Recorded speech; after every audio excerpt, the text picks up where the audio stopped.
안녕하세요. 세대공감 토크파티 해피투마로우 시즌2 오늘 벌써 네 번째 시간입니다. 저는 진행을 맡은 최기철입니다. 반갑습니다.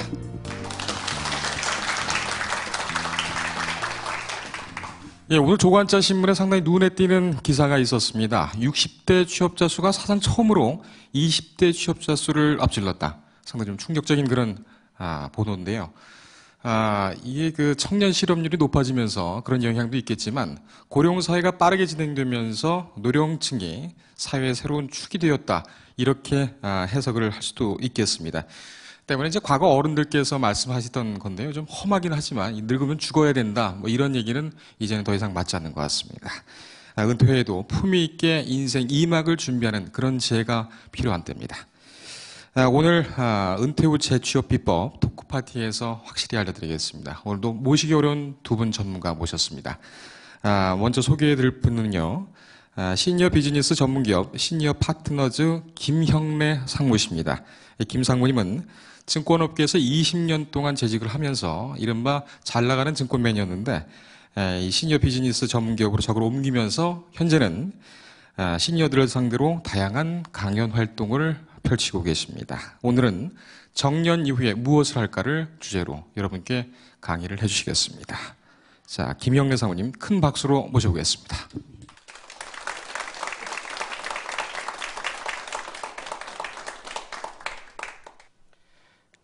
안녕하십니까. 저는 시니어 비즈니스 전문기업인 시니어 파트너즈에 근무하는 김형래라고 합니다. 오늘은 조금 무거운 주제 같지만은 저는 전혀 새롭고 재미있는 얘기로 풀어가고자 합니다. 지금 장마철이기 때문에 아마 바깥 풍경은 이렇게 유원지에서 내다보면 그윽하게 불빛이 있는 그런 광경이 보이는 저 전망대에서 한번 우리가 미래를 생각해 보면서 과연 우리가 정년 이후에 무슨 일을 할 것인가라고 하는 부분을 한번 생각해 보는 것은 어떨까라고 생각합니다. 자, 여러분들이 생각하기에는 이 망원경을 통해서 저 멀리 보이는 미래를 과연 어떻게 조망하고 계실까요? 저는 먼저 정년 이후에 무슨 일을 할 것인가라고 하는 구체적인 얘기를 하기 전에 왜 일을 해야 할 것인가라고 하는 부분을 좀 먼저 그 이유 7가지를 먼저 짚어가고자 합니다. 왜 일을 해야 될까? 자, 가장 좋은 투자 수단이 됩니다. 왜 가장 좋은 투자 수단이 될까요? 60세의 친구가 모였습니다. 1억 원을 가지고 있는 이 두 친구가 5년 뒤에 만나기로 했습니다. 그런데 A라고 하는 친구는 60세 이후에 매월 200만 원씩 인출을 하기로 했습니다. 그것을 생활비로 쓰는 거죠. 그래서 아무 일도 하지 않고 이 1억 원의 돈이 다 소진되는 기간이 4년 4개월이 지났습니다.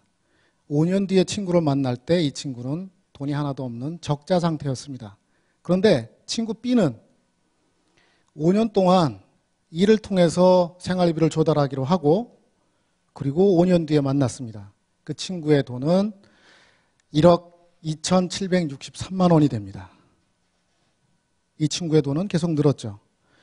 그리고 이 1억 2,763만 원 이걸 가지고 한 달에 200만 원씩 쓰니까 소진 기간이 11년 2개월.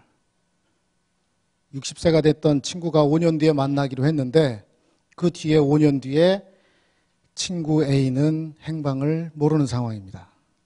일이라고 하는 것은 이렇게 같은 자산을 두고 일정 기간이 지나게 되면 계속적으로 소진할 것인가 안 할 것인가 하는 문제에 있어서 가장 좋은 투자 수단이 된다라고 하는 측면입니다. 그 다음에 일자리라고 하는 것은 지금처럼 저금리 시대에서는 정말 영웅상품입니다. 그 실례를 한번 보도록 하겠습니다. 그깟 월 120만 원짜리 일자리라고 얘기합니다. 어딜 가나 120만 원 이상 되는 일자리가 없다라고 얘기를 합니다. 그런데 그렇게 가벼울까요? 자, 120만 원이 지금 현재 금리가 2%로 계산할 때 7억 2천만 원이 있어야 한 달에 120만 원씩 이자를 줍니다. 앞으로 금리는 더 떨어질 것으로 예상하고 있습니다. 한국은행 총재도 지금 현재 금리 인하를 심각하게 고려하고 있고 또 금리가 지금보다 더 떨어진 1%로 떨어질 경우에는 14억 4천만 원이 있어야 한 달에 120만 원의 이자를 받을 수 있습니다. 120만 원 일자리는 금리가 점점 떨어지면 떨어질수록 그 가치에 위력을 더하게 됩니다. 이 120만 원의 가치는 일자리의 가치는 저금리일수록 분명히 위력을 가지고 있습니다. 또 하나, 시니어들이 갖고 있는 경험과 지혜라고 하는 것들은 정말 무궁무진합니다. 특히나 베이비붐 세대가 지금까지 사회에 진출해서 겪었던 경험이나 지혜는 그야말로 엄청납니다. 여러분들 잘 아시겠지만 자동차 회사 하나를 예를 들겠습니다. 현대자동차하고 기아자동차가 전 세계를 누비고 있다는 기사를 보실 때 여러분들은 얼마나 자부심이 단단해지십니까? 그런데 경쟁이 지금 끝난 것이 아닙니다. 혹시 여기에 있는 이 박혀져 있는 이 많은 로고들이 무엇인지 아십니까? 우리가 그렇게 쉽게 얕잡아 보는, 그래서 어느 나라 거라면 절대 돌아보지도 않는 바로 중국에 있는 자동차 메이커들입니다. 그런데 단순하게 이 열 몇 개 되는 이 회사가 전부일까요? 우리나라 대통령 박근혜 대통령께서 중국을 국빈 방문했을 때 제공했던 리무진이 바로 이 홍기라고 하는 회사가 만든 리무진입니다. 자, 그러면 중국의 대표가 우리나라에 방문했을 때, 시진핑 주석이 우리나라에 대표했을 때, 국빈 방문으로 왔을 때 우리는 어떤 차를 의전 차량으로 내놓았을까요? 아깝게도 우리나라 자동차가 아닌 벤츠였습니다. 우리나라가 자동차를 그렇게 잘 만들고 그렇게 경쟁력이 있다고 생각하십니까? 지금 현재 중국에는 48개 완성차 생산이 우리나라와 경쟁을 나란히 할 정도로 엄격하게 밀려오고 있습니다. 그러니까 지금 경험과 지혜가 충분히 재활용되어야 됩니다. 또 다른 이유를 한번 대도록 하겠습니다. 건강수명 70 플러스 세대입니다. 이 얘기는 뭐냐 하면 평균 수명도 있지만은 건강하게 지낼 수 있는 세대가 지금 바로 일할 수 있는 세대입니다. 1953년도에 우리나라의 근로기준법이 처음으로 정년을 만들었을 때 당시에 수명은 65세였습니다. 그거는 돌아가실 나이고 건강한 수명은 55세였습니다. 우리가 잘 알고 있는 정년은 바로 건강 수명을 기준으로 만들어져 있습니다. 여러분들은 아직 일하기에 너무 젊습니다. 매년 4개월씩 수명이 늘어나고 있습니다. 이것보다 더 심각한 얘기를 본다면 이것이 바로 생존에 관련되어 있는 생존 축이라고 할 수 있고, 이거는 나이 축이라고 할 수 있는데, 고대 로마 시대 때 생존 축을 보게 되면 밑으로 축 쳐져 있는 상황입니다. 자, 이거를 쉽게 볼 수 있는 방법, 환갑을 얼마나 많이 경험할 수 있을까? 우리가 환갑을 경험할 수 있는 부분은 불과 16%에 불과했습니다. 잔치할 만했습니다. 그런데 이 곡선이 미국의 경우 1900년대에 있는 곡선을 보게 되면 60년대 생존할 확률이 엄청나게 올랐습니다. 거의 56%까지 올랐습니다. 그런데 이 곡선이 1960년대에 올라가니까 80% 이상의 수준까지 올라왔습니다. 우리가 어르신들이 농담처럼 얘기하는 9988234, 99세까지 팔팔하게 살다가 이틀 3일 아프고 하나님 나라에 간다라고 하는 얘기가 바로 구체적인 현실로 다가오고 있습니다. 그런데 여기에 멈추지 않습니다. 수명이 100세에 멈춰져 있는 것이 아니라 건강 수명이 점점 120세, 140세로 늘어나기 때문에 당연하게 지금 현재 50세 퇴직을 가지고 옛날에 그 시절에 로마 시대 적과 같이 이제는 일 다 했다, 나이가 많이 들었다라고 표현하는 것들은 옳지 않다는 얘기입니다. 자, 또 다른 얘기를 한번 다섯 번째 이유를 들도록 하겠습니다. 시니어를 부르는 유럽. 지금 현재 고용정책의 획기적인 전환을 이루고 있습니다. 우리나라와 같이 유럽에서는 청년 실업이 급격하게 늘어나던 시절에 바로 조기 퇴직을 유도를 했습니다. 그래서 프랑스 같은 경우는 연금 수급 연령을 65세에서 60세로 낮추고 네덜란드에서는 나이 드는 것이 장애라고 얘기를 해서 장애연금 활용을 해서 퇴직을 유도했습니다. 빨리 젊은 사람들에게 일자리를 내주라. 그런데 지난 2001년에 고덴버그 회의에서 그렇게 하면 안 되겠다라고 하는 부분이 유럽에서 전체적으로 바람이 불어왔습니다. 그 얘기는 뭐냐? 우리나라도 2017년에 닥칠 문제 중에 하나입니다. 2017년이 되면 15세부터 64세까지 생산 가능 연령의 인구 숫자가 줄어들게 됩니다. 여러분들이 지금까지 상상하지 못했던 일입니다. 두 번째, 2017년이 되면 1살부터 14살까지 유년기의 인구가 65세 이상의 노년기 인구보다 줄어드는, 그래서 노년기 인구가 훨씬 더 많아지는 상황이 발생이 되고, 또 하나 심각해지는 상황은 65세 이상의 인구가 14%를 초과해서 고령사회로 진입하게 됩니다. 이제는 나이와 상관없이 일할 수 있는 사람들은 일해야 되는 상황이 바로 오게 된다는 것입니다. 지금 현재 네덜란드 같은 경우에는 조기 퇴직했을 경우에 세제 혜택을 폐지를 합니다. 이 세제 혜택을 받기 위해서 끝까지 정년까지 일하도록 요구를 하고 있습니다. 독일에서는 65세 이전에 퇴직할 때마다 연금액을 3.6%씩 감액을 합니다. 징벌적으로 퇴직 시기를 계속 늦추고 있는 것입니다.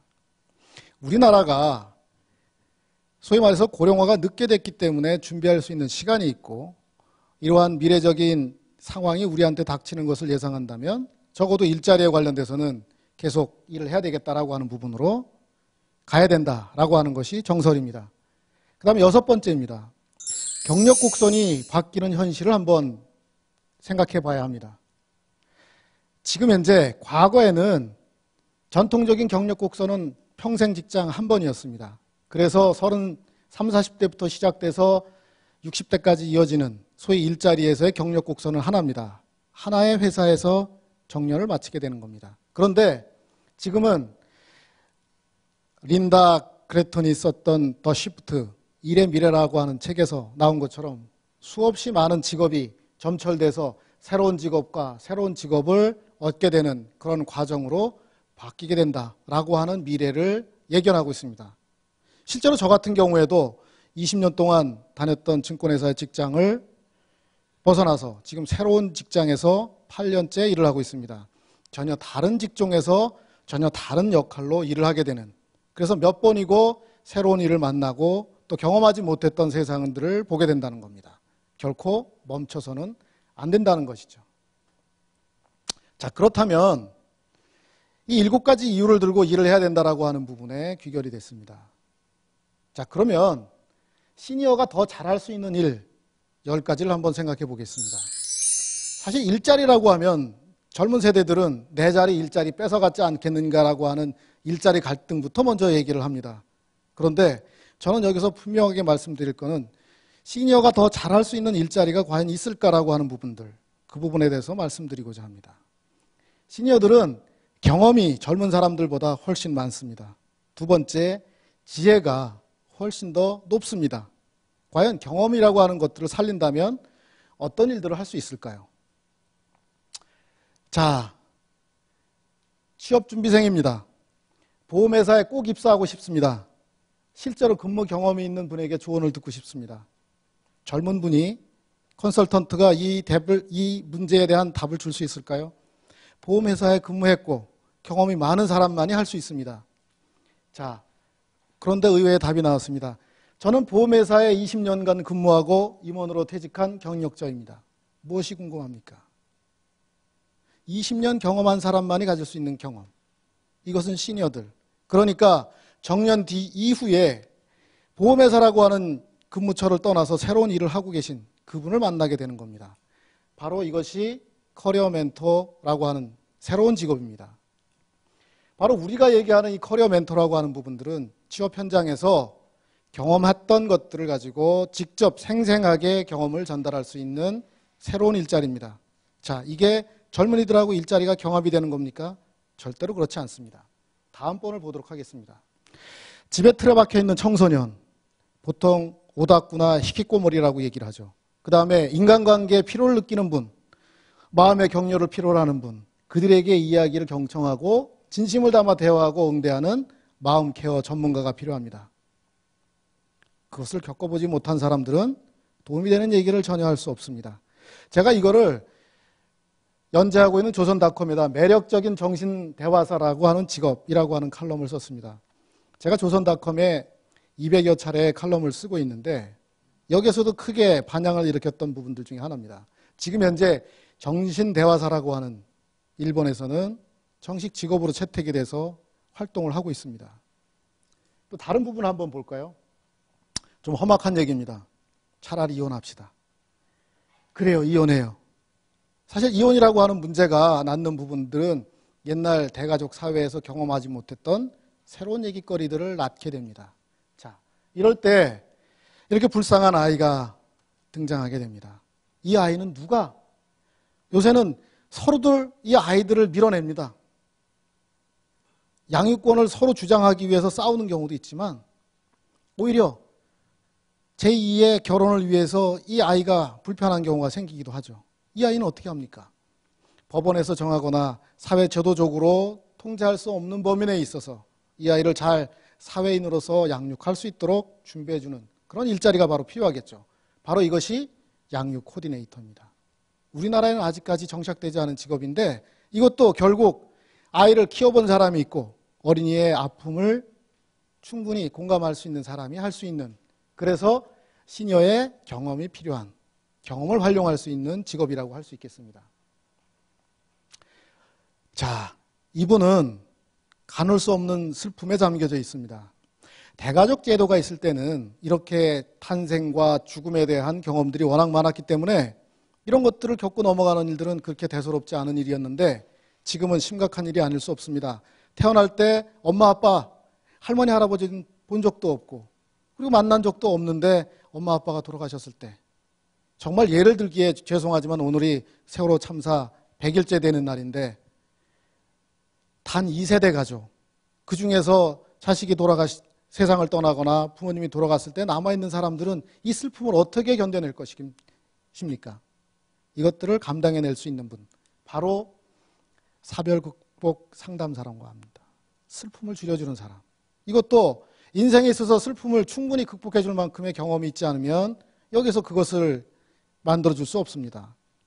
여러분들이 아시다시피 중요한 것 중에 하나는 경험이라고 하는 부분이 여기에 담겨져 있지 않으면 할 수 없는 일이기 때문에 시니어에 적합한 일이라고 할 수 있겠습니다. 자, 꼬마가 치킨이 먹고 싶다고 합니다. 여러분들 한번 이 장면을 한번 생각해 보시면 영화의 한 장면이라고 생각하실 텐데, 자, 할머니는 뭐라고 얘기하냐면 삼계탕을 끓여줍니다. 이 세대 간의 갈등, 13세대가 만났을 때 경험하기 어렵습니다. 자, 영화 집으로라고 하는 영화를 보셨죠? 지금 현재 지금까지 경험하지 않았던 13세대가 어느 날 갑자기 만나게 되면 늘상 가까웠던 사이라면 할머니 또는 할아버지에 대한 이해들을 충분히 할 수 있는데 이들은 할 수가 없습니다. 그래서 앞으로는 이렇게 조선 유도관계 전문가라고 하는 부분 또는 한국에서는 격대 전문가라고 하는 부분들, 이 소위 세대 간의 격차를 극복해 줄 수 있는 분들, 이 일을 하는 분들이 바로 시니어가 잘할 수 있는 일이라고 할 수 있습니다. 그 다음에 지혜가 필요한 일 5가지에 대해서 말씀드리도록 하겠습니다. 자, 시니어들이 강의를 듣고 있습니다. 이분들은 앞으로 강사가 되어서 새로운 일에 투입될 수 있는 훈련을 받고 있는 사람들입니다. 자, 은퇴 준비를 위해서 라이프 모델링 또는 리스타트 강사 과정이라고 하는 부분들을 진행할 뿐입니다. 그런데 이분들을 누가 가르쳐야 될까요? 바로 시니어가 가르칠 수 있습니다. 인생을 경험해 본 분들이 은퇴 관련되어 있는 부분들을 도움드릴 수 있다는 것이죠. 바로 시니어 리스타트 강사입니다. 저희 시니어 파트너즈에서는 이 시니어 리스타트 강사를 배출하고 있습니다. 시니어들이 재훈련 받아서 훈련 현장에 가는 거죠. 누가 이기나 해보자. 꼬마가 무언가를 물고 힘을 버티고 있습니다. 자, 무슨 일을 할까요? 에그머니나 전깃줄을 지금 현재 물어뜯고 있습니다. 심각하지 않습니까? 더더욱이 심각한 일을 볼까요? 어린이를 씻기는데 세차기를 가지고 하고 있습니다. 물론 표시는 이렇게 하면 나쁩니다라고 얘기합니다. 이 정도로 이런 설명서가 필요한 상황입니다. 경험이 없기 때문에, 간접 경험을 한 적이 없기 때문에, 그래서 영유아 안전장치 설치하는 분들이 필요합니다. 이건 시니어들의 경험이 있지 않으면 할 수 없는 일입니다. 어린아이가 표정이 약간 좀 정상이지 않습니다. 안타깝지만. 또 다른 아이를 볼까요? 우리의 자립을 도와주세요. 이 아이들은 왜 이런 평범하지 않은 표정을 짓고 있는 것일까요? 바로 성장이, 신체적인 성장과 정신적인 성장이 다른 아이들과 차이가 있는 부분입니다. 학교 시스템을 통해서 이 아이들을 돌보기까지 부모들은 일자리에 나가고 이 아이들을 돌볼 사람이 없습니다. 역시 시니어들의 지혜가 필요한 일들 중에 하나입니다. 강아지가 있네요. 샘이라고 하는 이름의 강아지인 것 같은데 1984. 이게 어떤 의미일까요? 묘비 같습니다. 그렇죠? 이 묘비인데 애완동물 장의사라고 하는, 지금 현재 애완견이라고 얘기하지 않고 반려동물이라고 얘기할 정도로 지금 가족과 같이 가까운 데서 충분히 대접을 받고 있고 또 충분히 그만한 가치를 받고 있는 부분들, 이 동물들의 장례를 준비한다면은 경험 있는 시니어들에게 필요한 부분입니다. 자, 이 아이들이 식사를 하고 있습니다. 그런데 대화 중에 엄마 솜씨만 못하지만 그런 대로 먹을만 하다라고 하는 대화를 하면서 음식을 먹고 있습니다. 지금 현재 독일에서 많이 진행되고 있는 프로그램 중에 하나입니다. 자, 이 아이들을 어떤 일 때문에 이렇게 둘이서 음식을 먹으면서 이런 대화를 나눌까요? 분명히 부모님이 이런 일을 하고 있지는 않을 겁니다. 뭔가 낯선, 엄마라고 하기엔 나이가 좀 많이 든 분이 음식을 해주고 있습니다. 자, 이 아이들한테는 무슨 일이 있는지 한번 얘기를 살펴보겠습니다. 아버지가 충수염에 걸렸습니다. 맹장염이 걸려서 병원에 입원했습니다. 엄마가 간호하러 병원에 따라갔습니다. 이 아이들 둘만 남아있는 상황입니다. 그런데 누군가가 이 아이를 도와야 되겠죠. 그런데 상황은 더 심각합니다. 딸기 농사를 짓고 있는데 바로 딸기는 일주일 내에 모두 수확을 해야 됩니다. 이 두 아이들이 어떻게 딸기를 수확하겠습니까? 그리고 딸기를 수확해서 장에 내다 팔아야지 1년 농사가 될 텐데, 바로 이 도르트헬퍼라고 하는 마을 도우미가 있습니다. 지금 현재 시골에 가면 우리나라에도 아실 수 있는 것처럼 어르신들만 있어서 농사를 짓는 곳들이 많습니다. 농산물들은 이름하여 생물입니다. 시간이 급하기 때문에 일정한 시간 내에 그것들을 시장에 내다 팔아야 되는 일들을 바로 해야 됩니다. 농사일에 대한 경험도 있어야 되고, 또 아이들 학교 보낼 수 있는 그런 경험도 있어야 되고, 또 요리도 해줄 수 있어야 되고, 이렇게 경험의 집합제인 시니어들이 할 수 있는 일들, 마을 도움이라고 하는 부분들은 정말 절대적으로 필요합니다. 여러분들 농촌에 가서 여름에 농활한다고 해서 젊은이들이 가서 며칠 동안 도와주고 오지만은 결정적으로 예상치 못할 때 도움을 줄 수 있는 분들, 그렇다면 상시 고용되어 있는 근로자들이 어느 날 갑자기 예정도 없이 가서 일을 도울 수 있겠습니까? 정기적인 일자리는 아니지만 경험에 있는 분들이 힘을 모았다가 필요할 때 투입이 돼서 이런 일들을 도울 수 있는 마을 도우미와 같은 일들은 시니어들이 충분히 할 수 있는 일들이라고 생각합니다. 제가 오늘 말씀드린 내용들은 시니어가 더 잘할 수 있는 일자리를 통해서 과연 정년 이후에 왜 일을 해야 되는가라고 하는 그 이유에 대해서 설명을 드렸고, 뒤이어서 젊은이들과 갈등하지 않으면서 새로운 일자리를 중심으로 해서 시니어가 더 잘할 수 있는 일들이 있을 거라고 하는 것들에 대해서 말씀을 드렸습니다. 자, 다시 유원지로 가서 이 망원경을 통해서 앞으로 무슨 일들이 전개될지를 한번 들여다보도록 하겠습니다. 자, 아직까지 보이지 않네요. 더 깊이 들어가 보도록 하겠습니다. 대한민국 모든 시니어가 행복해질 때까지 저희 시니어 파트너즈는 시니어들의 행복 업그레이드를 위해서 최선을 다하고 있습니다. 시니어들이 경험과 지혜가 제대로 대접받을 수 있도록 그런 환경을 만들고 또 그런 일들을 위해서 매진하고 있습니다. 오늘은 제가 정년 이후에 무슨 일을 할까라고 하는 주제를 가지고 여러분들께 말씀을 드렸습니다. 장마철입니다. 마른 장마에 며칠 동안 그래도 비가 와서 해갈이 됐을 거라고 생각합니다. 앞으로 여러분들의 정년 이후에 생활도 이렇게 비가 내려서 해갈이 되듯이 새로운 단비를 맞고 희망적인 날들로 이어지기를 기대하겠습니다. 감사합니다.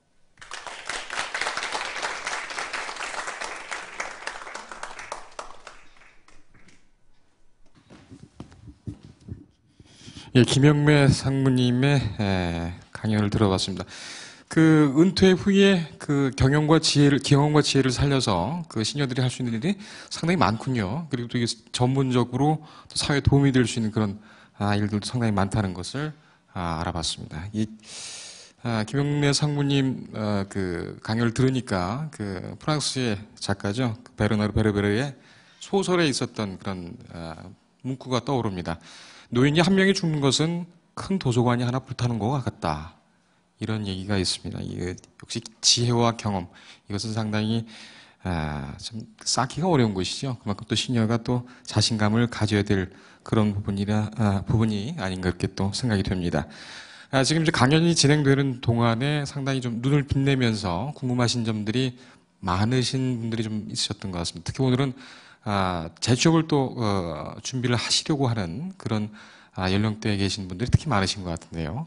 두 번째 강사님의 그 강연이 끝난 후에 토크파티 시간을 가지면서 그 준비된 시간에 그 질문을 받도록 하겠습니다. 자, 이제 두 번째 강연자를 모시겠는데요. 이 재취업 준비를 하고 계신 분들이라면 반드시 만나보셔야 될 그런 멘토입니다. 은퇴 후에 재취업하려면 이라는 주제로 김동준 전국경제인연합회 중장년 일자리 희망센터장께서 나오셔서 강연을 해주시겠습니다. 큰 박수로 맞아보겠습니다.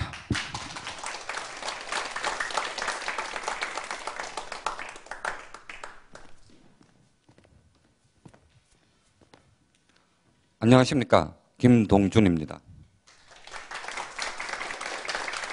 예, 오늘은 이제 재취업에 성공하기란 주제로 여러분들과 함께 해보겠습니다.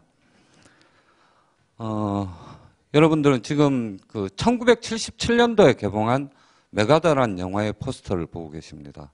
음악의 신사 그레고리 팩이 주연을 했었죠. 메가더가 1950년에 한국전쟁 당시에 인천 상륙작전을 주도했다는 것은 너무나 잘 알고 계실 겁니다. 그럼 당시에 메가더 나이가 몇 살이었을까요? 당시 메가더 나이는 71세였습니다. 굉장히 고령의 나이죠. 그런 고령의 나이에 인천 상륙작전 같이 중요한 작전을 어떻게 수행할 수 있었을까? 메가더에 대해서 알아보겠습니다. 메가더는 웨스트포인트 사관학교를 수석으로 졸업하고 그야말로 승승장구를 합니다. 육군 대장까지 올라가서 흔히들 그러듯이 57세 평이하게 퇴역을 하게 되죠. 그렇지만 이제 2차 세계대전이 발발을 하고 유능한 군인에 대한 수요가 발생을 하니까 61세에 다시 재입대를 하게 됩니다. 우리식의 표현으로 하면 동종업계 재취업입니다. 재취업을 해서 생활을 하게 되는데 재취업할 때가 재밌죠. 육군 대장으로 퇴역을 한 메가더가 육군 소장으로 계급을 낮춰서 재취업을 하게 됩니다. 이것도 우리식으로 표현을 하면 눈높이 조정입니다. 그렇게 해서 뛰어난 역량을 발휘하니까 결국은 65세에 5성 장군까지 올라갑니다. 퇴역할 때보다 더 높이 올라가죠.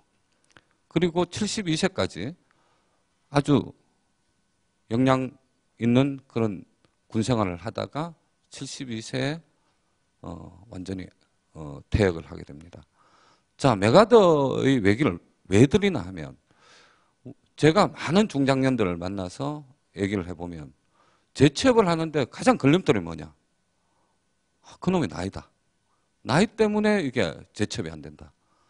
그렇게 말씀을 하시는데 그런 어떤 딜레마를 파괴시킨 굉장히 전형적인 케이스라고 생각을 해서 메가더의 예를 소개를 드렸습니다. 그럼 이제 지금부터 재취업에 대한 얘기를 시작을 해보겠습니다.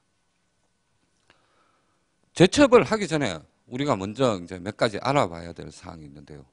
과연 지금 중장년들의 수급 상황이 어떠냐? 우리가 경제학에서도 그렇게 배웠죠. 제일 첫 장에 수요 공급 곡선이 만나는 점이 가격입니다.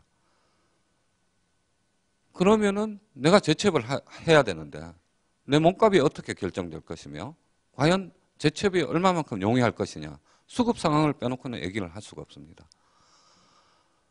먼저 재취업을 하기 위해서 중장년들이 얼마만큼 지금 많이 있느냐 하는 걸 살펴보면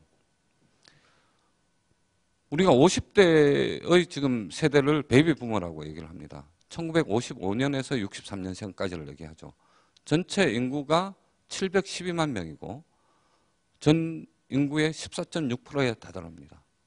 이렇게 많은 인구들 중에 임금 근로자는 312만 명입니다. 한 해에 약 30만 명이 집단 퇴직을 하고 있습니다. 굉장히 많이 나오고 있죠. 그렇게 많이 나오고 있다 보니까 그 많은 사람들이 산업 현장으로 다 흡수되지 못하고 창업 열풍을 또 일으키고 있습니다. 35%가 창업주의 35%가 50대입니다.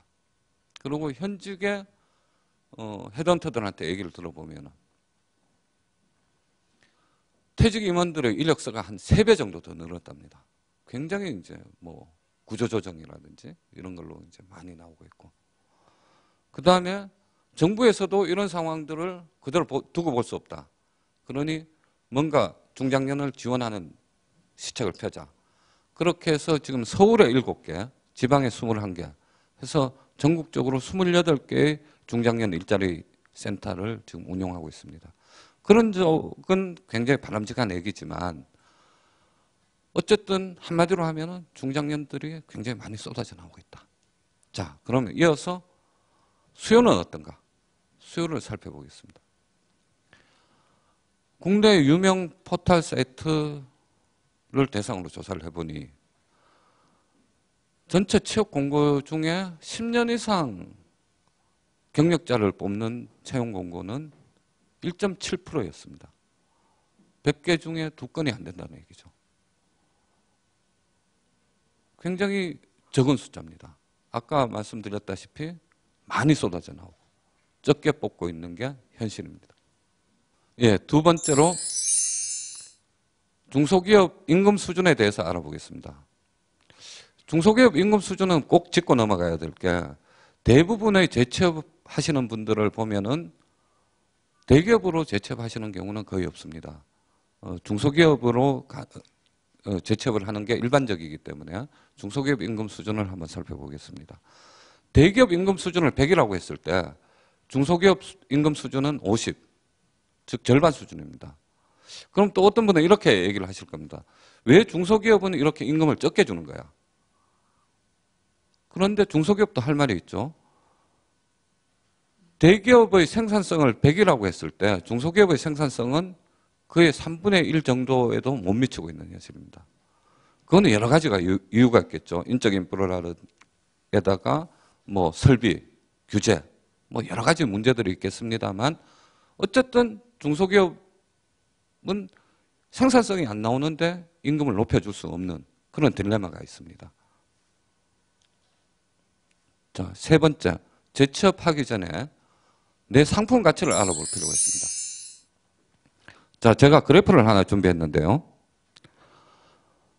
보통 입사를 해서 대리까지는 월급만큼 회사에 기여를 하고 있지 못하다고 봅니다. 왜냐하면 훈련이나 트레이닝에 많이 이제 투입이 되는 거죠. 대리에서 임원 달기 전까지, 부장까지는 임금보다 훨씬 더 많은 부분을 회사에 기여를 합니다. 임원분들은 회사에 기여하는 게 없냐? 물론 그건 아닙니다. 임원분들도 훌륭하게 회사에 기여를 하고 계시지만 너무 많이 받으시죠. 그래서 그거는 이제 보상 측면이 고려됐다고 보고 봉급 대비 기여도는 마이너스로 봅니다.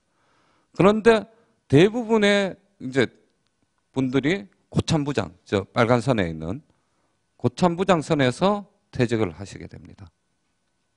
이때는 생애 최고 연봉을 받고 계신 시점이죠. 생애 최고 연봉을 받고 있는 데다가 본인은 자부심이 대단합니다. 나 회사를 위해서 이만큼 기여를 하고 있어. 나는 그만큼 역량이 있는 사람이야. 그런데 이분이 본인의 경력을 활용해서 동종업계로 취업을 한다면 이런 기여도나 연봉을 주장할 수 있겠지만 그게 아니고 전혀 다른 전직 쪽으로 가게 된다면 어떻게 될까요? 이쪽으로 다시 회귀를 하게 되는 겁니다. 그만큼 본인의 경력을 활용할 수 있느냐 없느냐 그게 대단히 중요하다고 말씀을 드리겠습니다. 재취업하기 전에 알아야 될 것 네 번째, 공백기를 줄여라. 구직 기간이 길어질수록 두 가지가 떨어집니다. 취업 가능성도 떨어지고 기대 연봉도 떨어집니다. 완만한 하락 곡선을 그리다가 갑자기 이제 뚝 떨어지는 시점이 있는데 그 시점이 1년입니다. 1년 이내에 재취업을 하는 케이스가 80%입니다. 그렇기 때문에 재취업을 할 때는 어떤 안정성이나 뭐 정규직, 계약직 이런 걸 떠나서 이런 공백기를 최소화시키고 어떤 징검다리로 활용할 수 있는 그런 전법을 쓰는 게 필요합니다. 제가 얼마 전에 이제 상담을 한 분 중에 한 분이 저한테 이런 상담을 해왔어요. 충청도에 있는 모 중소기업에서 연봉 3천만 원에 오라고 하는데 그걸 따져보니까 반값에다가 식대, 그 다음에 주말이면 서울 왔다 갔다 해야 되고 그걸 다 따져보니 집에 가져갈 수 있는 돈이 한 달에 한 100만 원밖에 안 되더라. 이 돈을 받고 내가 충청도까지 가족과 떨어져서 가야 되겠냐? 자, 제가 대답을 어떻게 했을까요? 그렇습니다. 가셔야 됩니다. 유효화를 불문하고 가십시오. 그거를 안 가고 계시면 나중에는 취업 가능성이 제로화 된다는 얘기죠. 그래서 그분은 다행히 제 말을 듣고 내려가셨습니다. 내려가셔서 6개월 만에 서울로 다시 올라오셨어요. 다른 직장을 잡아서. 지금은 연봉이 7천만 원입니다. 아주 몇 년째 잘 다니고 계십니다. 그래서 이 공백기를 줄여라 하는 게 굉장히 중요한 하나의 요소가 되겠습니다. 자, 그러면 이제 내가 인생의 2막을 여는 데 있어서 어떻게 방향 설정을 해야 될까 한번 알아보겠습니다. 아까도 말씀드렸다시피 내 경력을 활용할 수 있느냐 없느냐 이게 굉장히 중요합니다. 내 경력을 활용할 수 있다면 동종업계나 이런 쪽으로 재취업을 하시면 됩니다. 그게 안 된다. 그러면 프로스트가 얘기했듯이 가지 않은 길을 가야 됩니다. 전혀 다른 쪽으로 전직을 해야 되는 거죠. 자, 이 두 가지 갈래길을 놓고 지금부터 재취업에 따른 팁, 전직에 따른 팁을 나눠서 알아보겠습니다. 재취업을 위한 팁 첫 번째, 인맥을 최대한 활용해라. 통계에 의하면 경력직 재취업의 60%가 인맥을 활용해서 취업을 한다고 합니다. 근데 여기서 하나 단어를 바꿔볼까요?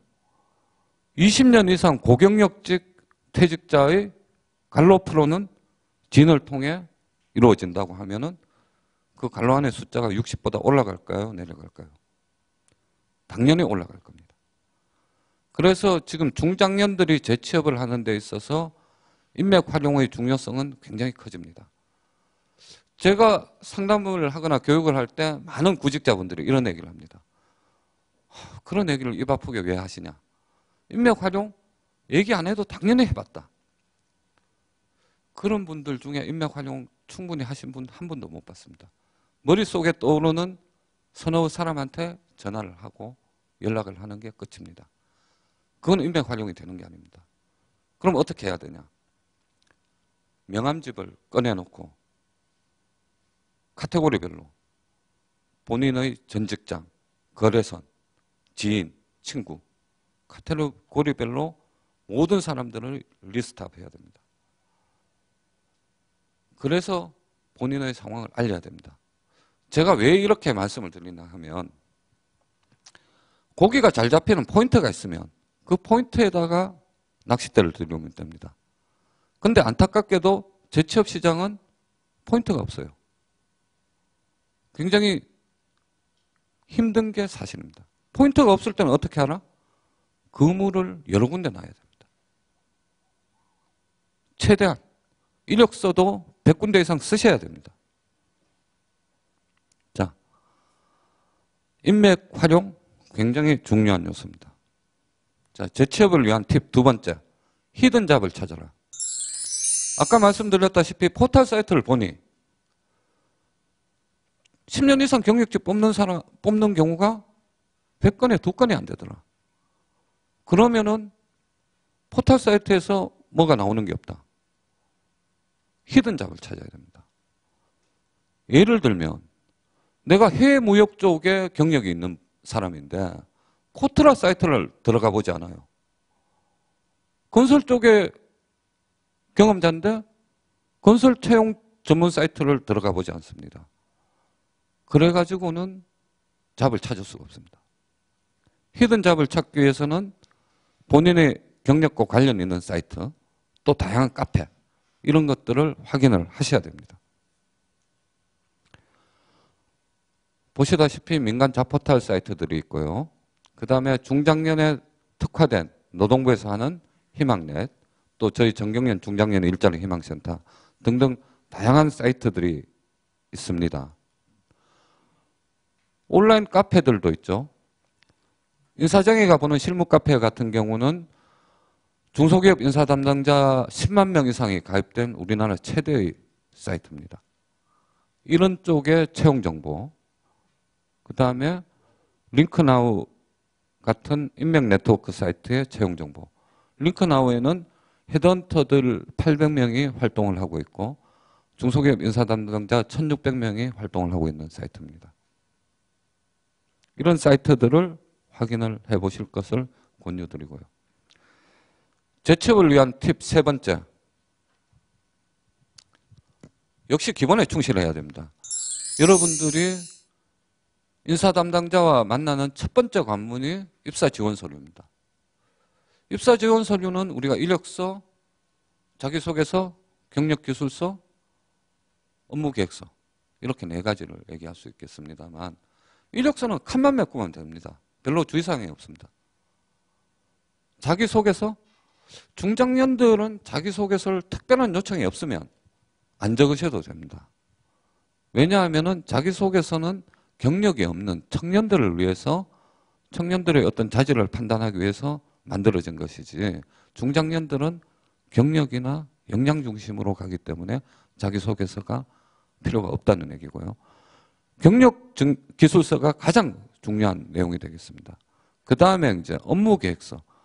업무계획서는 대부분의 회사들이 요구하지 않습니다. 그럼에도 불구하고 대단히 중요합니다. 업무계획서는 어떻게 작성을 하나 하면은 내가 이 회사에 들어가서 이런 목표를 가지고 어떤 액션 플랜을 통해서 이런 성과를 창출하겠다. 그런 계획을 적는 겁니다. 그걸 적어서 면접 때 제출을 한다면 성공 가능성을 상당히 높일 수 있다고 생각을 합니다. 그래서 저 경우는 업무계획서의 경우는 반드시 매번 적어야 되는 건 아니고 타겟팅하는 회사에 적어서 간다면 큰 효과를 발휘하실 수 있을 겁니다.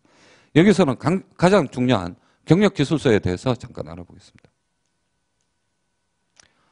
경력기술서는 핵심 역량과 경력사항 두 가지로 나눠서 기술을 하시면 되겠고요. 핵심 역량은 한 3개에서 4개 항목으로 적으시면 됩니다. 그 다음에 주요 경력은 성과 위주, 실적 중심으로 작성을 하면 되는데요. 뒤에서 실제 사례를 보면서 설명을 드리겠습니다. 자, 핵심 역량 4가지로 기술이 되어 있습니다. 첫 번째 항목을 보면 개발 전문가. 본인의 정의를 내려줬습니다. 우리가 어떤 물건을 판다고 할 때 어떤 식으로 팔까요? 이게 노궁기인데요. 굉장히 소형에다가 가격도 싸고 기능도 다양하고 좋은 물건이니까 사세요. 자, 리와인드 시켜보겠습니다. 이게 노궁기인데요. 먼저 이 물건의 정의를 내렸습니다. 그 다음에 가격이 싸고 기능도 다양하고 이 물건의 자랑을 한 거죠. 마찬가지입니다. 경력기술서도 처음에 본인의 정의를 내려줘요. 그 다음에 두 번째, 세 번째, 네 번째는 본인의 자랑을 하셔야 됩니다. 본인의 자랑을 하셔야 되는데 인성적인 점은 필요가 없습니다. 역량 중심으로 작성이 되어야 됩니다. 무슨 얘기인가 하면 저는 대단히 성실한 사람입니다. 저는 리더십이 뛰어납니다. 홍길동 씨가 그러든 임꺽정 씨가 그러든 변별성이 없습니다. 그렇기 때문에 인성적인 점 말고 역량 중심으로 작성을 하시면 되겠습니다. 자, 이어서 주요 경력입니다. 주요 경력은 본인이 갖고 있는 해온 담당 업무 최대한 간략히 작성을 하시면 되겠습니다. 포인트는 주요 성과입니다. 가급적 이렇게 박스를 해서 눈에 띄게 표시하는 게 좋겠고요. 매출 신장률을 13%를 가져왔다. 캐시플로우 130억을 개선했다. 이렇게 구체적인 숫자와 성과를 기술해 주시는 게 도움이 되겠습니다. 자, 재취업을 위한 팁 세 번째. 면접인데요. 면접은 최종 관문입니다. 면접에 대한 얘기는 워낙 많이 들으셨을 테니까 저는 딱 한 가지만 얘기하겠습니다. 잘난 체 하시면 안 됩니다. 이게 이제 중장년들한테 해당이 되는 문제예요. 왜냐하면 중장년 분들은 아시는 게 너무 많아요. 아시는 게 너무 많다 보니까 은연중에 이제 잘난 체를 하시게 되는데 제가 얼마 전에 이제 상담을 한 그 구직자분인데 이분이 이제 면접을 갔는데 완전 최종 합격이 99.9% 된 거예요. 사장이 그 홍길동 씨 앞으로 이제 잘 같이 근무를 해봅시다. 그런데 끝으로 홍길동 씨가 보니까 우리 회사는 뭐 홍길동 씨는 대기업에서 근무했는데 우리 회사는 뭐 모자라는 게 많죠. 뭐 그런 것들 있으면 한번 얘기 한번 해봐 주세요. 이분은 이때 이제 말문이 터지신 겁니다. 난리가 난 거죠. 여기는 ERP도 안 돼 있고 뭐 재고도 선입 선출이 안 되고 쫙 이제 얘기를 했습니다. 사장님은 기분이 안 좋으시죠. 당연히. 그래서 결과적으로 이분이 떨어지셨어요. 이거는 뭐 청년들 같으면 일어날 수 없는 케이스가 중장년의 케이스에는 일어납니다. 그래서 면접 쪽에 있어서 그런 쪽은 주의를 하실 필요가 있습니다. 자, 지금까지 재취업에 대해서 말씀을 드렸고, 그 다음은 이제 전직입니다. 전직은 글자 그대로 지금까지 자기가 했던 데서 다른 곳으로 완전히 새로운 잡을 찾아서 가는 겁니다. 일본의 유명한 작가이자 일러스트레이터인 나카무라 미츠루는 이렇게 얘기를 했습니다. 인생은 곱셈이다. 무슨 얘기인가 하면 어떤 기회가 왔을 때 본인이 준비가 되어 있다면 곱하기를 하면 승수효과를 내서 굉장히 시너지를 발휘하겠지만 어떤 기회가 왔음에도 불구하고 본인이 아무런 준비가 없다. 그러면 기회 곱하기 제로는 0이 될 수밖에 없다는 얘기입니다. 그러면은 전직을 앞둔 우리 중장년들은 어떤 준비를 해야 될까? 두 가지입니다. 자격증을 따든지 기술 교육을 받아서 본인의 경쟁력을 키워나가셔야 됩니다. 그럼 자격증에 대해서 알아보겠습니다.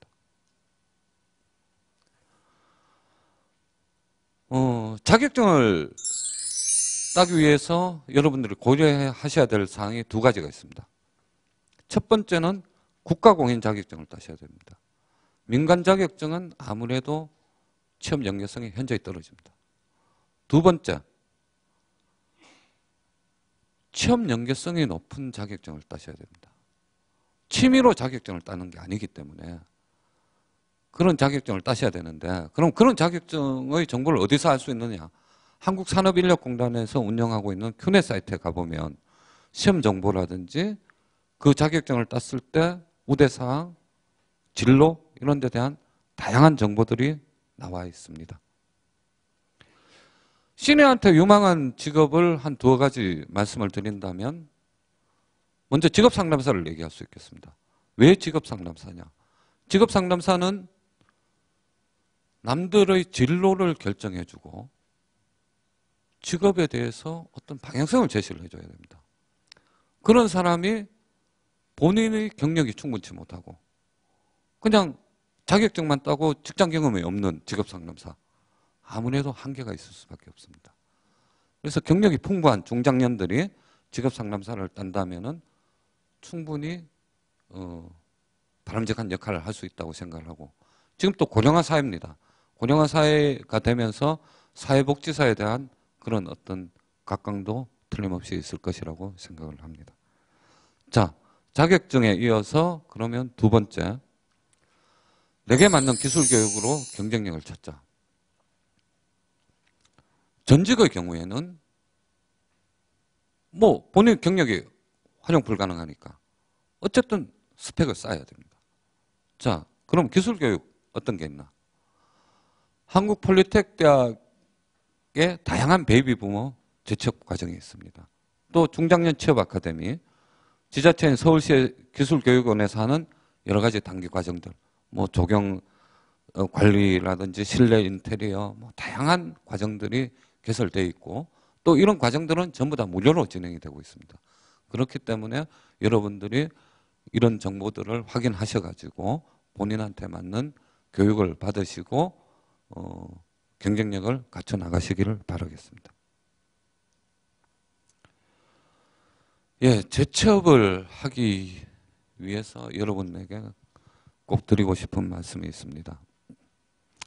사마강이라는 북송대에 이제 학자가 있었습니다. 이분은 사마천의 사기와 필적하는 자치통감이라는 역사서를 기술한 사람으로도 유명합니다. 이 사람이 이제 한 7살 정도 때 일하라고 합니다. 친구들하고 놀다가 친구가 큰 물독에 빠졌답니다. 중국은 물독도 굉장히 큰지 그냥 익사 직전에 있었답니다. 친구가. 그러니까 다른 친구가 어른들을 불러오고, 어른들은 야, 사다리를 가져와, 뭐 줄을 가져와, 왕좌왕을 하고 있었습니다. 그때 사마강이 7살의 어린 사마강이 돌을 하나 주워가지고 장독에다 던진 거죠. 장독이 깨지고 익사 직전에 있던 친구는 살아났습니다. 자, 중장년 여러분들도 지금 장독을 깨야 될 시기입니다. 가만히 있을 수는 없습니다. 어떻게든 장독을 깨야 되는데 장독을 깨려고 하니까 쉽지가 않죠. 옆에 돌도 없고. 그 다음에 여러 이력서를 100군데를 내도 면접 오라는 데는 한두 군데밖에 없고 굉장히 좌절도 느끼고 실패도 맛보시게 될 겁니다. 제가 바둑을 좋아하는데요. 바둑에서 가장 많은 최다승 기사가 바둑 황제라고 불리는 조은영 기사입니다. 그 다음에는 우리나라 바둑을 한 단계 업그레이드 시킨 이창호, 굉장히 유명한 서봉수, 유창엽, 이런 기사들이 최다승 리스트에 목록을 올리고 있습니다. 그럼 최다패를 한 기사는 누굴까요? 최다패를 한 기사들을 보면 최다승을 한 기사들이 최다패도 했습니다. 우리가 실패라는 것은 도전하는 자만이 얻을 수 있는 과실입니다. 여러분들이 재취업 과정에서 암만 어려움이 있고 그런 난관이 있더라도 포기하지 않고 꾸준히 노력해 나가신다면 반드시 좋은 결과가 있으리라고 생각을 합니다. 저도 여러분들을 끝까지 응원드리겠습니다. 대단히 감사합니다. 잠시 뒤에 이제 토크 파티를 시작을 하면서 여러분들께서 열심히 또 적으셨던 그리고 관심이 있으셨던 것들 강사님들과 함께 직접 얘기를 나눠보도록 하겠습니다. 예. 보실까요, 그러면? 예. 그 질문들 먼저 받기 전에 좀 개인적으로 준비했던 좀 궁금했던 제가 개인적으로 궁금했던 부분을 간단하게 좀 여쭤보고서 바로 이제 질문을 받도록 하겠습니다. 우선 김상무님께 여쭙겠습니다. 네. 치사하게 은퇴하고 싶다 이런 책 쓰신 적 있으셨죠? 예. 저서 중에. 예. 어떤 내용입니까? 우리나라의 퇴직제도가 사실 좀 오래됐습니다. 오래됐는데 삼국시대에 있었던 그래서 우리나라 잘 알고 계시는 토학문 격서를 쓴 최치원, 또 김유신 장군, 그리고 고려시대 때 삼국유사를 썼던 김부식, 이분들이 치사한 분들입니다. 네. 옛날부터 있던 퇴직제도인데 나이 70이 돼서 일자리에 물러난다는 뜻의 이름이 치사입니다. 근데 이 치사라고 하는 것이 조금 유치찬란한 그런 뜻으로 쓰이기도 하는데, 나는 치사하게 은퇴하고 싶다라고 하는 책은 나는 70까지 일하고 싶다라고 하는 그런 반전의 의미로 사실 책 제목을 정했던 겁니다. 방금 말씀하신 대로 유치하게만 제가 생각을 했었는데 예. 그런 좀 깊은 뜻이 있었군요. 알겠습니다. 다음엔 김동준 센터장님께 여쭙겠습니다. 요즘 중장년층에서 취업 문의가 좀 많이 옵니까? 얼마나 좀 많이 오고 있죠? 예, 지금 저희가 회원이 지금 한 7,000분 되는데요.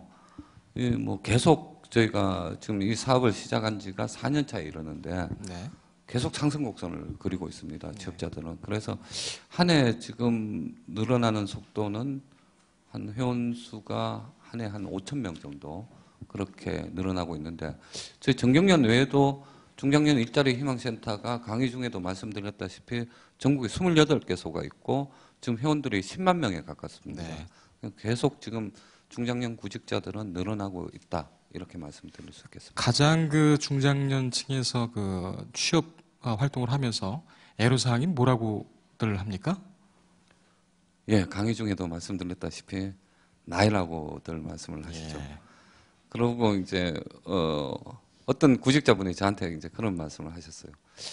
나이 제한이 없다고 공고에 나와 있어서 가보니 아니더라. 결국은 이제 본인이 경험칙상으로 보니까 나이 제한이 없다고 하는 거는 40대까지 얘기하는 거더라. 뭐 그런 얘기를 들었는데 저는 굉장히 크게 공감을 했습니다. 그래서 역시 나이가 그런 어떤 장벽인데, 이게 이제 한순간에 해결될 수 있는 건 아니고 저희 어떤 정부나 사회적인 어떤 인식 개선이 필요하다고 말씀드리고 싶습니다. 네. 아까 또 김상무께서는 나이가 또 지혜자 또 현명합니다. 이렇게 또 말씀하셨기 때문에 이 중장년층에서 또 내세울 수 있는 또 비장의 무기가 아닌가 이렇게 또 생각이 됩니다. 자, 지금부터는 질문 한번 받아보도록 하지요. 여러 질문이 있을 것이라고 또 생각이 드는데 손을 드시면 저희 스텝이 마이크를 갖다 드리겠습니다. 네. 마이크를 받으셔서 조금 여유를 두시고 어떤 분에게 질문을 하실지 지정을 하신 다음에 질문하시면 되겠습니다. 전반적으로 또 두 분의 강연이 보면은 약간 전문직 종사자에 좀 초점을 맞추신 것 같은데, 제가 그냥 그려보기에는 전문직 종사자분들이 이제 뭐 한 10년 이상의 경력을 가지신 분들은 재취업이나 뭐 전직을 하는 데 있어서 뭐 쉽진 않겠지만 불가능해 보이지는 않거든요. 근데 제 주위에 있는 분들이 뭐 이렇게 생각해 보면 진짜 힘들어 보이는 분들은 뭐 일용직이나 비전문직에 이런 종사하시면서 좀 근근히 살아가시는 분들이 진짜 재취업이나 전직에 대해서 힘들어 보이고 불가능해 보이는데, 좀 그런 부분에 대해서는 좀 팁이 없었던 것 같은데, 그런 분들에 대해서 혹시 팁을 주실 만한 게 있으신지 궁금합니다. 네, 이 질문은 예. 센터장님께서 예. 지금 현실을 보면 질문자분이 말씀하신 거하고 반대적인 상황이긴 합니다. 그것이 무슨 얘기인가 하면 이렇게 고경력자 이런 분들을 위한 일자리는 상당히 힘들고 그 다음에 우리가 표현을 이렇게 해서 그렇습니다만 통상적으로 하는 표현이니까 제가 질 낮은 일자리 그래서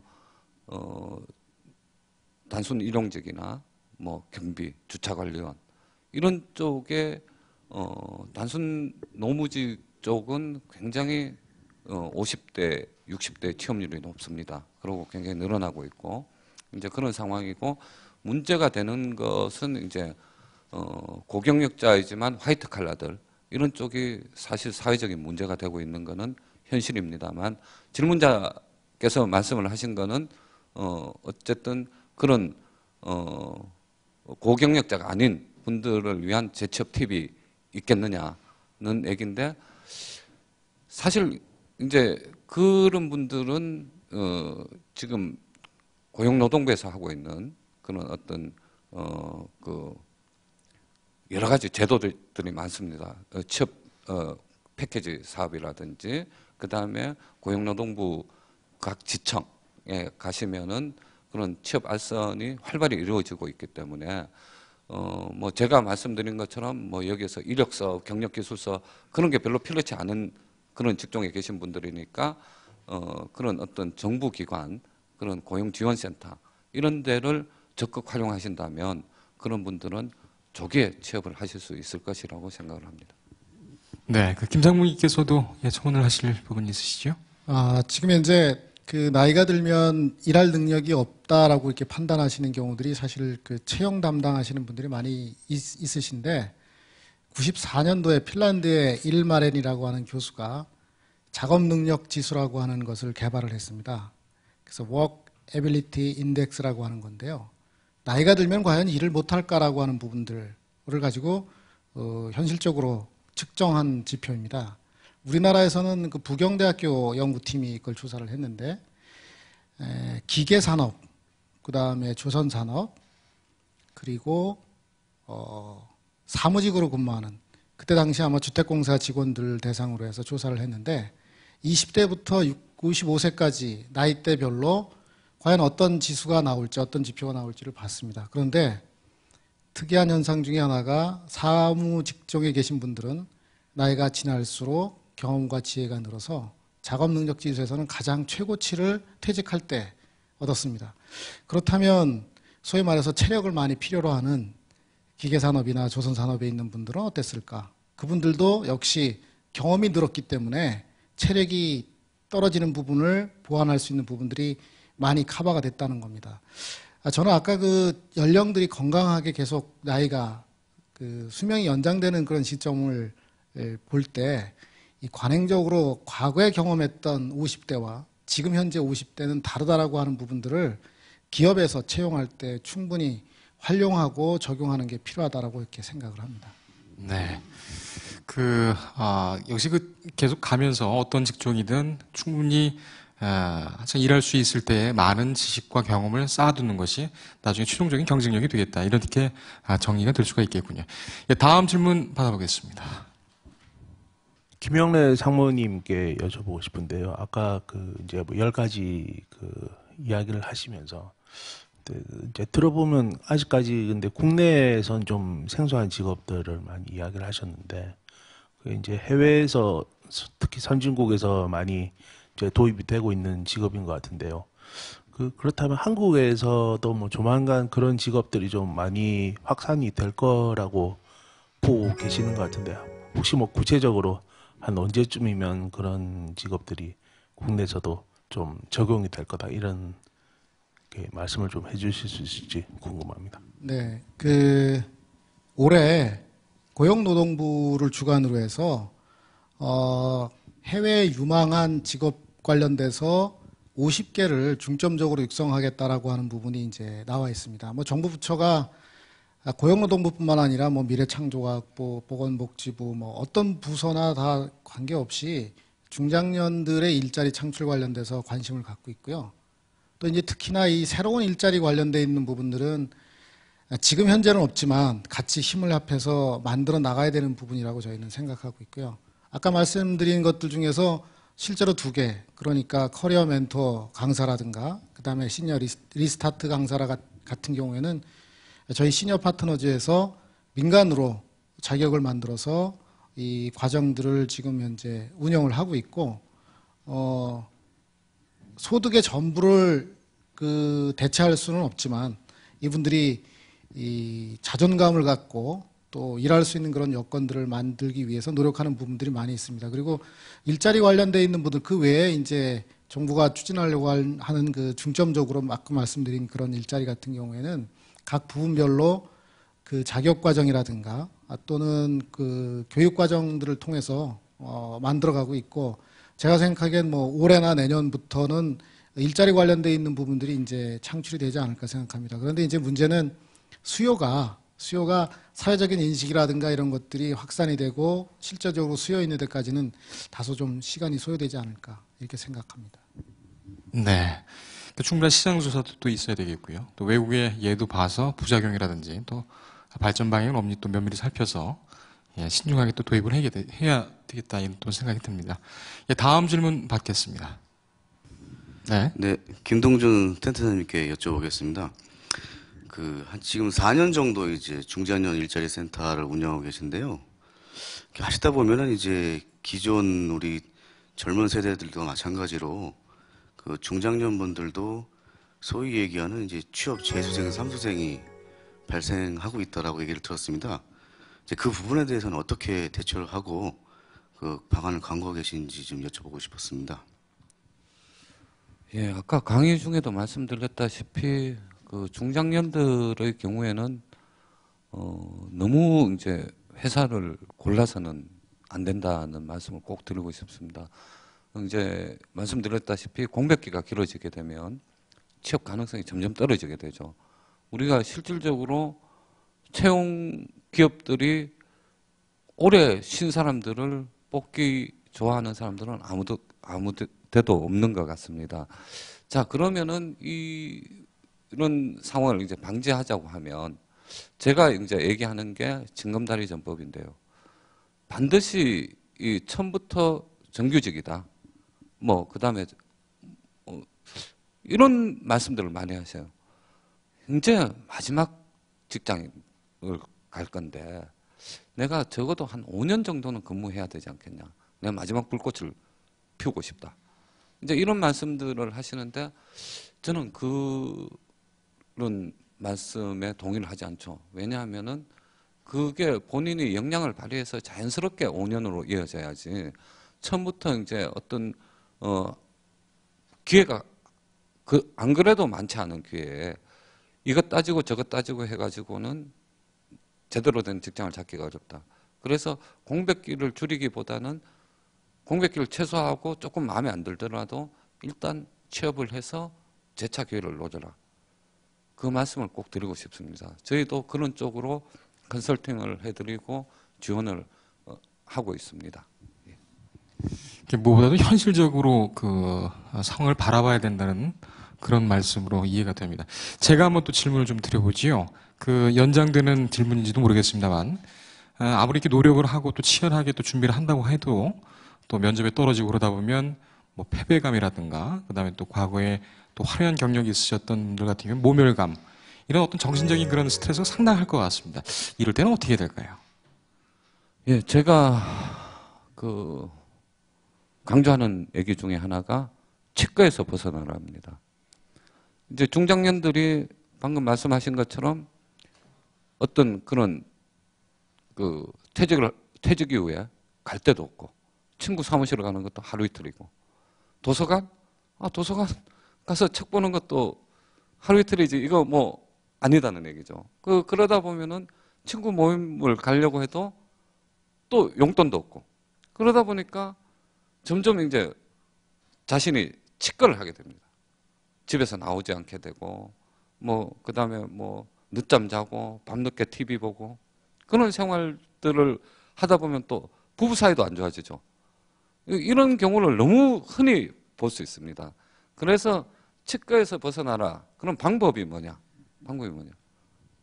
집을 나가야 됩니다. 집을 나와야 됩니다. 집을 나와야 되는데 방금 얘기한 것처럼 갈 데가 없다. 갈 데가 있습니다. 서울에 아까 말씀드렸다시피 7개소의 중장년 일자리 희망센터가 있고 전국적으로 28개가 있습니다. 그런 데를 가시면 여러 중장년들이 모여서 서로 정보 공유도 할 수 있고 그 다음에 뭐 PC나 이런 걸 통해서 입사 지원도 할 수 있고 그런 그 장소들이 있기 때문에 그런 데를 고정 출근을 하시면서 노려보신다면 그런 어떤 모멸감이나 이런 데서 빨리 이제 극복할 수 있는 그런 방법이 되지 않을까 생각합니다. 취업도 이게 출근을 하면서 좀 준비를 해라 이렇게 이해가 되는 것 같습니다. 물론 상당히 좀 중요하겠죠. 그런 것을 벗어나야 된다는 그런 것들, 좀 있는다는 것들 더 이제 치열하게 달라붙을 수 있는 그런 방법이 아닌가 생각이 됩니다. 이 부분에 대해서는 우리 김상무님께서도 도움 말씀 주실 수 있을 것 같은데. 저희 시니어 파트너즈에서 운영하는 그 시니어 포털 사이트가 있습니다. yourstage.com. 거기에 보면 회원 구성비가 참으로 특이합니다. 인구의 성비는 뭐 거의 50대 50인데 회원 구성비를 보면 남성분들이 65%로 많습니다. 수직적인 조직 구조에서 경험했던 분들이 퇴직하고 나면은 위아래가 전혀 없는, 그래서 허벌판에 수평 구조도 아닌 상태에 남습니다. 이분들이 온라인에 많이 접속을 해서 동병상련을 겪는 분들을 만나게 되죠. 근데 일자리뿐만 아니라 취미나 관심 있는 부분들, 우리가 날마다 일만 하는 게 아니라 극장도 가는 것처럼 동일하게 관심 있는 분들이 클럽을 만들어서 활동을 하고 계십니다. 뭐 궁궐 관련돼서 궁궐 이야기라고 하는 클럽도 만드셔서 또 사진도 찍기도 하시고 또 취미나 관심 있는 부분들을 좀 더 확장을 해서 하는 부분들이 있는데 바로 관계, 뭐 센터장님께서도 말씀하셨지만 집거에서 벗어나라라고 하는 부분을 반대적으로 얘기하면 관계를 계속 이어가라라고 하는 부분인데 그 부분 중에서도 이제 일과 생활의 균형이라고 하는 부분들을 좀 생각해야 될 것 같습니다. 1차적으로 현역 시절에는 일의 중심으로 해왔다면은 일과 생활의 중심이 균형이 어느 정도 좀 갖춰질 부분이 있고, 사실 또 저희가 행태조사를 지금까지 2006년부터 경년으로 꼭 조사를 해봤더니까 나와 있는 중요한 요소들이 많이 있더라고요. 그러니까 경제뿐만 아니라 관계도, 인식도, 또 주거도, 또 생활과 레저, 많은 부분들이 건강, 이런 부분들이 거론이 될 수 있는 부분들이 있습니다. 그래서 너무 한 곳에만 집중하셔서 고시 공부하듯이 하시는 것도 중요하겠지만 또 인생이라고 하는 부분들에 너무 이렇게 몰입하시다 보면 건강을 해칠 수도 있기 때문에 이 관계를 통해서 좀 더 유연하게 대처하는 부분도 좀 필요하지 않을까 이렇게 생각을 합니다. 네, 우리 김상무님께서 좀 즐겨라, 마음 편안한 마음으로 좀 느긋하게 대처하는 것도 좋은 방법이다.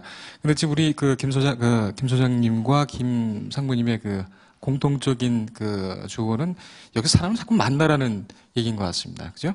취업도 직장 생활도 인간관계이기 때문에 그동안에 가져왔던 그런 어떤 인간관계에 대한 감이라든가 이것은 계속 유지해야 될 필요가 있다, 이렇게 또 이해가 되네요. 예, 질문을 한 분 더 받아볼까요? 예, 그 다음에 저기 뒤에 안경 쓰신 분, 질문 받겠습니다. 네, 뭐 중장년 어떤 직장에 대한 얘기, 구직에 대한 얘기는 잘 들었습니다. 근데 이제 초고령화 사회가 되고 이제 중장년을 벗어나서 정말 이제 노년에 대한 어떤 취업, 중장년기, 예를 들어서 지금까지 얘기했던 어떤 일은 이전에 그런 세대, 아직 몸에 힘이 있고 체력이 있을 때 무슨 일이든 해서 이제 생계를 책임질 수 있는 그런 연령대라고 보고요. 그럼 아직 그 이후에, 이런 이후에, 예를 들어서 뭐 여든이 가든 뭐 이럴 때 되면 이제 본격적인 노년에 대한 어떤 취업에 대한 준비, 이런 부분, 노년도 일을 해야 되고, 100세까지 산다고 생각하면 여든부터 일흔까지 일하고 나머지 30년은 노는 건가? 아니면 무슨 일이라도 할 수 있는 건가?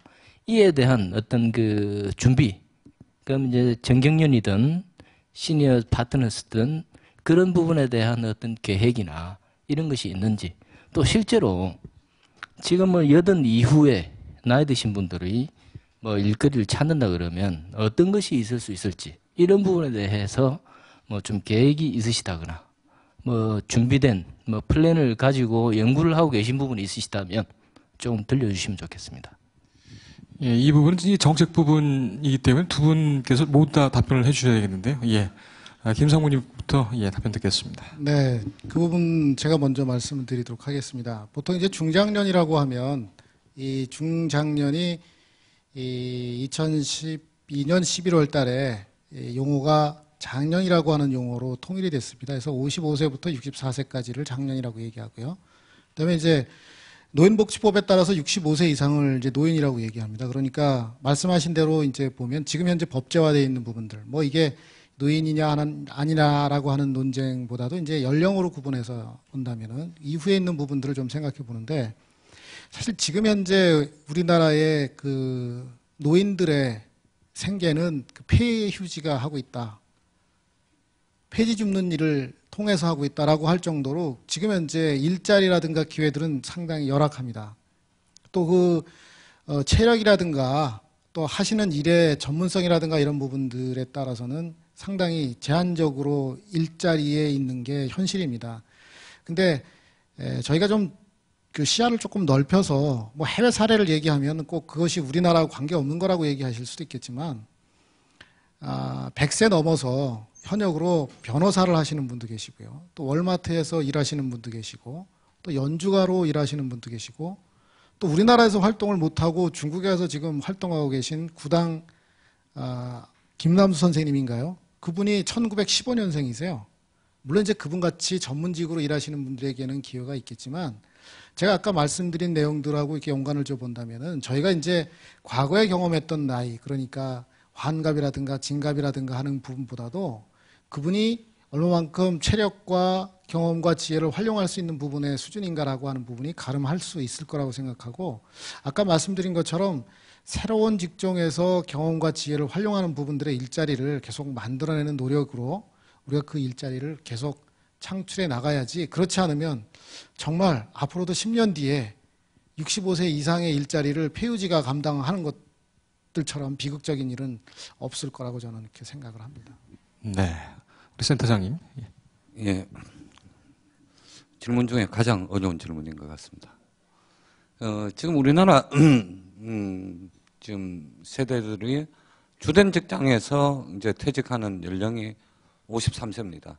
그러니까 이분들이 뭐 중소기업을 다니시든 대기업을 다니시든 주된 직장에서 이제 53세에 퇴직을 하셔가지고 그 다음에는 아무래도 좀 유동적인 그런 직장에서 일을 하시다가 최종 은퇴하시는 나이가 70세입니다. 현재 기준으로. 그런데 방금 상무님도 말씀하셨지만은 그런 노년층의 어떤 일을 활력 있게 계속할 수 있느냐 하는 거는 지금 그 통계가 가장 극명하게 보여준다고 생각을 합니다. 지금 그렇다는 얘기는 지금 현재 세대들의 어떤 옛날 같으면 70이면은 뭐 자리에서 잘 일어나지도 못하셨겠죠.